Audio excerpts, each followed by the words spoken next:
I'm Scott Allen Miller. It's the 10th of September, 2023. This is my vlog of daily life living in Leon, Nicaragua. And today, we're going to be talking about how we specifically strategize around shopping to make living in Nicaragua a little bit easier. This is a pretty big deal for those of us who live here. Shopping is one of the bigger challenges here. And specifically, I'm going to be talking about our challenges shopping not for daily goods like toilet paper or salmon patties or hamburger buns. I'm going to be talking about how we get things like laptops or cameras or specialty goods, my size 14 shoes, and things like that. Things that take a little bit more coordination. We're going to get to all of that right after the bump.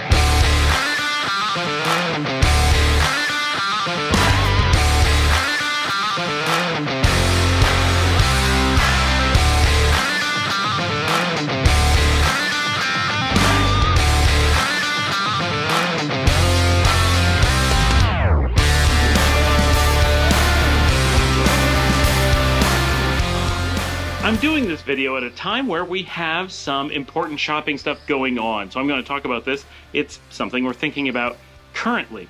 So we have to manage things very carefully because there's a lot of items that we want here, especially for us because we work from home, we live here full time, we really don't travel to other places. How do we deal with getting the stuff that is hard to get in Nicaragua? And there's a lot of things that are hard to get here. It's just an unfortunate truth about Nicaragua. It's a very small market, but it has its own border control. So getting things like, for example, an Apple laptop can be a little bit challenging. There is no Apple store in Nicaragua. There's no Apple store in a country that borders Nicaragua. In fact, there's no Apple store in any country that borders Nicaragua. And even Apple didn't know there was any country that far removed from an Apple store.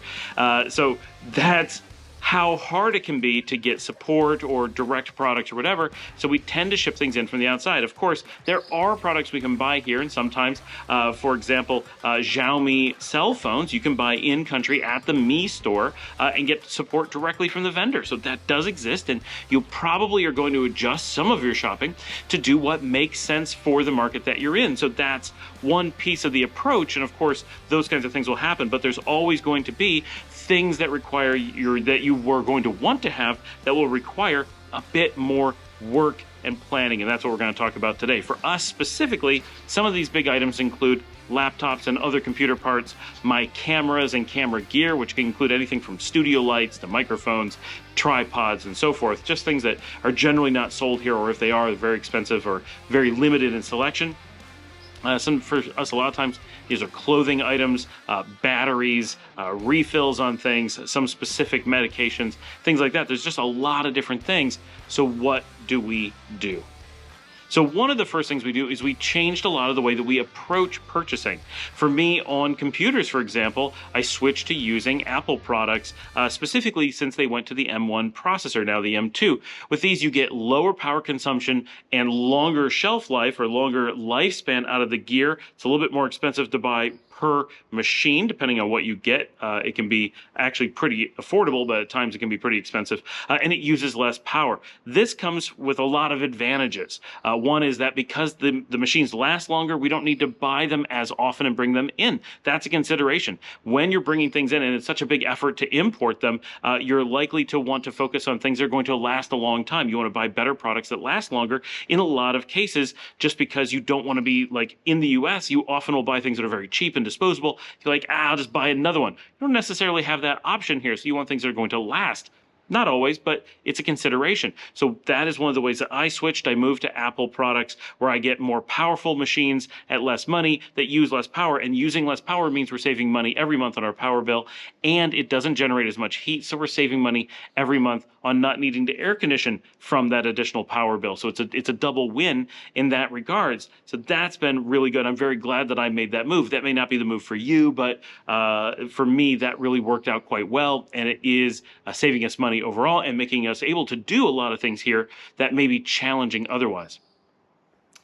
Similarly, our cell phones and all of our electronics, we start to look at things a little bit differently. In video games, the same kind of decisions. Originally, we brought in some big video game machines, like big physical gaming machines, and some people worry about bringing in like a PlayStation 5 or the new Xbox or whatever.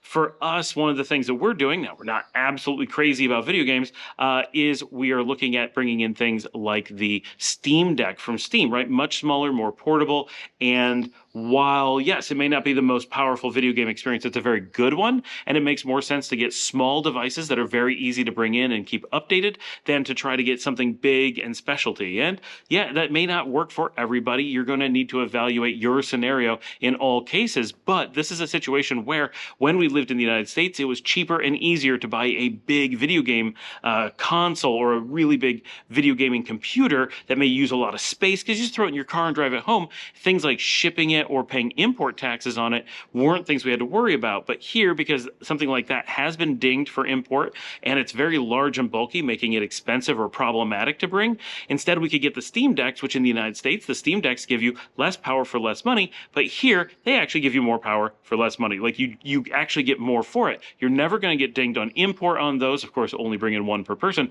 but they're a normal travel device, whereas the big video game consoles are not. Clearly, that's not for a tourist, but a Steam Deck is exactly what a tourist would use, much like a Nintendo Switch would be, without question, something that could come in luggage, but the Xbox could not, or would at least raise some eyebrows. Little things like that go a long way to saying, it's just, a different set of factors that you want to consider. But rethinking those things and saying, okay, I'm going to give up having the Xbox, but I'm going to gain getting a Steam Deck. Okay, I just need to think about my gaming a little bit differently. And if everything to you is just, I really want the PlayStation 5 and it doesn't matter anything else, well, you're living cheaper in Nicaragua, so paying to import that or whatever, not a big deal. But if you're looking for that maximum value, you can change some of that thinking. Also, we tend to do a lot of planning ahead of time. This is really big, but why do we have to plan so far ahead of time? It's because most of the time we're doing our shopping in the United States or Canada or Western Europe or wherever we're going, and then bringing things with us in our luggage. And so we put in a lot of time planning around that because it can be very complicated. For example, right now that I'm making this video, Paul is in Missouri. He's there for a friends and family event. He's not there for the purpose of bringing back stuff, but because he's going for that, we've been planning for months as to what he will be bringing back with him. And there's some surprise items as well, such as the new GoPro 12 that I ordered at the absolute last second, and the new Tiva sandals that I ordered literally yesterday. But in general, we spend a lot of time planning and say, okay, he's going, how much luggage is he going to have empty on the way back? What can we fit? Can we get another pair of shoes? Can we get that new battery that we need? Can I get the new camera I'm looking for? What about some lactose? What about or not lactose, lactates, and other items like that? We think those things through ahead of time and say, which things are we going to need at that point? How much can we get, and where is he going to be? And so we have friends and family in different places, such as my wife's sister who lives in Houston, or Paul's best friend who lives in Missouri, or my dad who lives in New York, and wherever we're going to be, we ship our stuff there and have it staged for us. So when we get there, we can take everything, take it out of the boxes, get it all broken down as small as possible. If I got batteries and a camera, I'll put the battery in the camera. If I get a memory card, put that in. If it's got a protective case, I put it in the protective case. You don't take the boxes with you. Like, you carefully unwrap and put all that stuff so it's easy to transport, and then break it down and put it into the luggage and plan really carefully so we can get it back safely.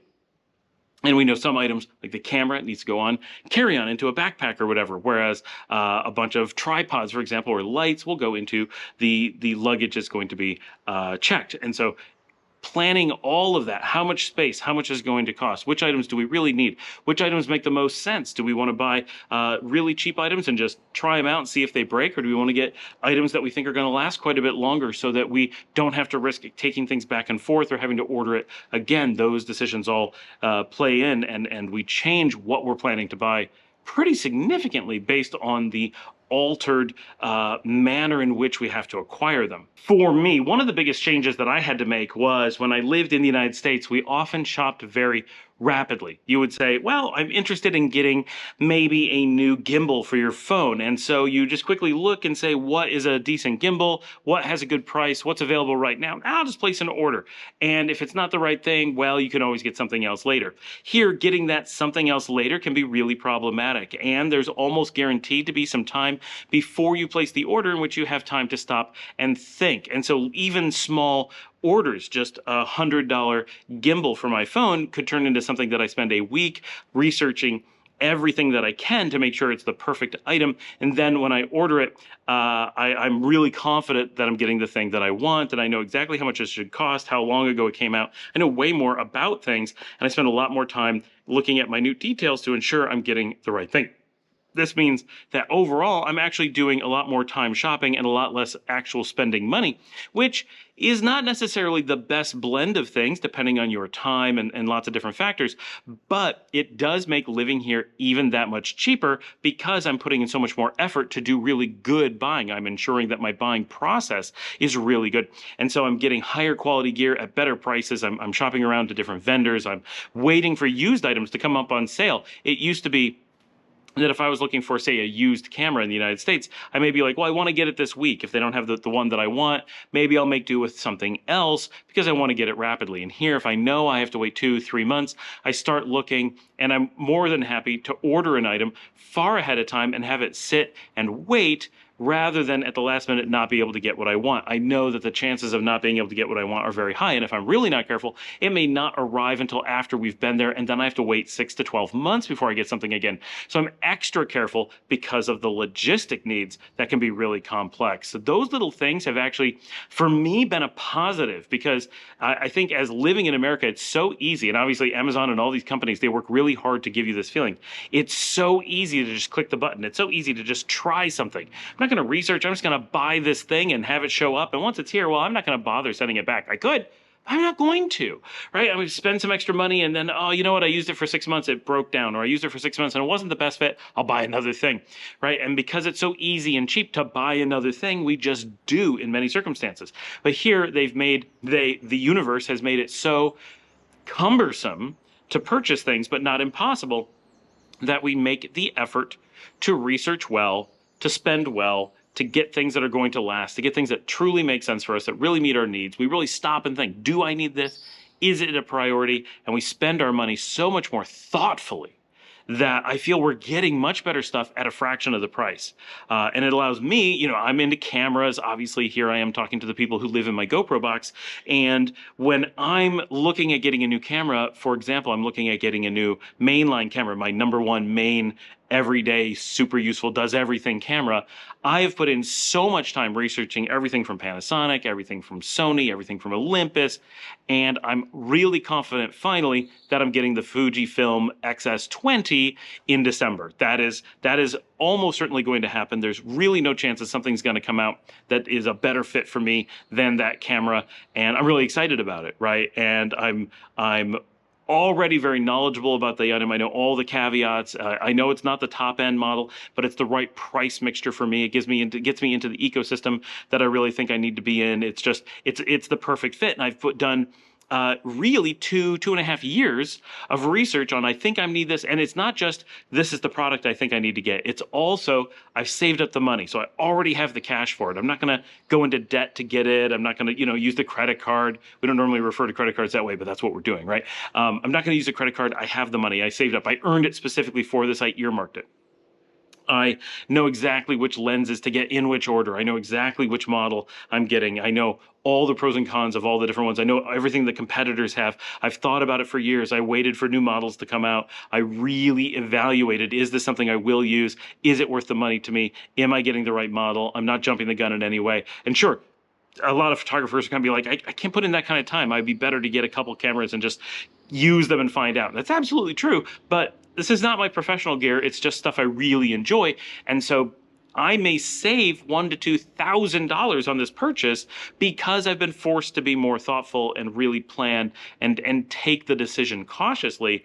So for little things like I need a new pair of shoes that I can decide in 15 minutes, well, yeah, all of this overhead is a problem. But when it comes to the big items, I think it has improved my buying process so much. It makes me really confident when I buy things. For example, if I'm going to buy a large item, I feel really good all the time that I'm able to go to my wife and be like, here's why I'm buying this large item greater than $200, right? Well, here's where I earmarked the money. Here's where I did my research. Here's where I planned for it. Here's where it's not a surprise in my mind and why I need it. And here's how I'm going to use it and whatever. And I just got the Sony ZV-1, which is waiting for me in Houston. I'll actually physically get it in Houston in December.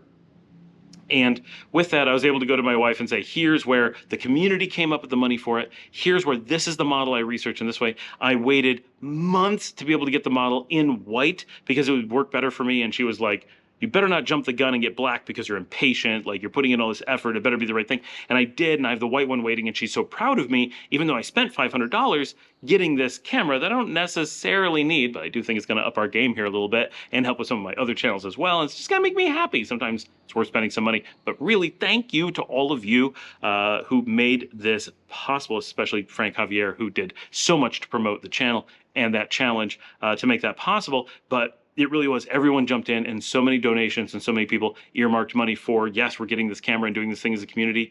Thank you so much. Things like that. I feel so good about that purchase. I really never experience, now this is my personal changes, right? I'm not talking about things that everyone does, but for me, living here has forced me to be so thoughtful that I never experience buyer's remorse. I give buyer's rejoicement, right? I spent money so well, I feel great about it. And I can't wait to get this item, and I know it's going to be at least a really good choice for me. And that, for everything, my shoes, when I get a new shirt, when I get like everything, all these decisions, we put in this effort and we stage things. And so we very carefully say, how much can we get? Which is our priority? And we do this every time. And we know some things we need to buy ahead of time. So like laptops, we try to buy proactively because we know, what if it dies? Well, I don't want to fly back to the US and buy one in a panic. I don't want to run to La Curacao and buy one here in a panic. It's going to be a 50% markup. I don't want my cell phone to die from old age because buying one here is going to be more expensive and really cumbersome. So those things we plan ahead. We're like, we're going to be home for Christmas. So at Christmas, we're prepared. Like this Christmas coming up, my wife has the iPhone 12. The 15 just released. That's why we do it on the Christmas cycle, right? So we know at Christmas we can get a new phone, and it's a new one, not an old version of a newer phone. So like last month, she would have gotten the iPhone 14 at the end of its life cycle. Instead, she's going to get the iPhone 15 at the beginning of its life cycle. So she had the 12, she's getting the 15. I have the 13. Mine was a little bit, I had a one die, so we had to buy one kind of in a panic while in the States a while ago. It's all in the show. And so I'm slated for next December, I will be getting the iPhone 16 unless something significantly changes. So we already know that she's getting this model, I'm getting that one, and they're going to be very new at the time. They're going to last us 3 years. They're going to do a great job, and we have it all budgeted and planned for way in advance. And that makes us feel so good about it and makes our decision making so solid. We already know, my daughter Luciana is getting Dominica's iPhone 12 because she currently has the 7 Plus. She's the one in line to get that upgrade. Liesel has the SE. It's newer, but she's in line to get my 13 Mini, which is basically the upgrade to the SE, next year. So she's, they're staggered. All of us are staggered, and we have hand-me-down stuff. We do such a good job of managing our equipment. It has saved us a lot of money and made us much happier. Every time we go to buy a phone, we feel good about it. A particularly good example of this is I just bought the GoPro 12. And I had said before it came out, I don't think I'm going to get the 12. It doesn't seem like it has killer features that are going to work for me. But when it finally did release, or when it got close enough to release that we had a good idea of what those features were, we knew that one of them was that the battery life was greatly improved. And I was in the process of buying batteries, and it ended up saving me a bit of money to buy the batteries through the purchase of the GoPro. And so it reduced the cost of the GoPro, and GoPro gave those of us who've been members for a really long time an extra big discount.